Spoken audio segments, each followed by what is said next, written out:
Anna Nadibaidze from the Open Europe think tank. As the name implies, you spent a lot of time looking at European reaction, European Union reform.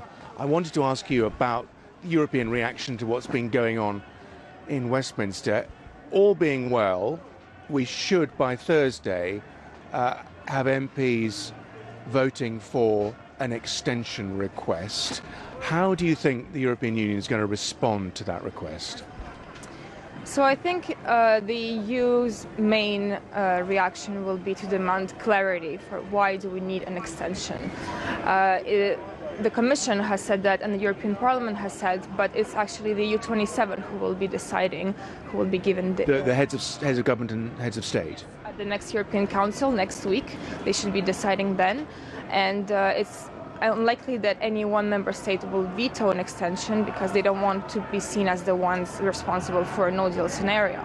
But there are nuanced positions on which conditions we might need to agree to an extension. And the main one is, of course, for Theresa May to say that this is really what we need to help to the deal pass through Parliament.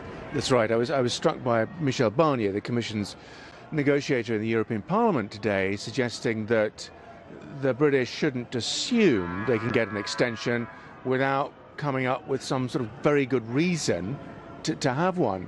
I mean, but how likely is it that things will change sufficiently here for the EU to say such a justification has been delivered?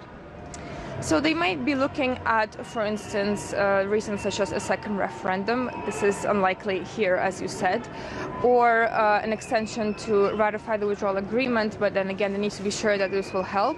The agreement, the deal that was voted down last night for the second time. Well, there might be a third vote. We don't know. There might be a third meaningful vote, and in a way, if Theresa May can provide assurances that this will help, the extension will help, then there might be an agreement on that. Or they might also look at an extension as a reason to prepare for no deal. That might also happen. To buy more time to put more preparations in place. For the legislation, yes, because at the moment it looks unlikely that even the no deal tariffs that the UK government proposes will be ready by 29th of March. What is the mood, do you think, in the European Union with what's going on here? How do they view it? I think there's a lot of confusion, a lot of worry about the uncertainty that has been caused by yesterday's vote. But the main message is that the Brexit impasse must be solved by the UK. The UK needs to come up with proposals. And we seem no nearer that. At the moment, there is no proposals coming from the UK, but there might be something that the Prime Minister comes up before the European Council next week.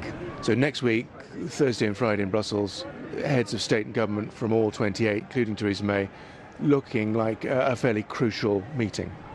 Well, she needs to request the extension, and then they will discuss the matter. I think there's still some debates about, as we said, whether it should be a short extension or longer one, but that would all depend on the reason that Theresa May gives.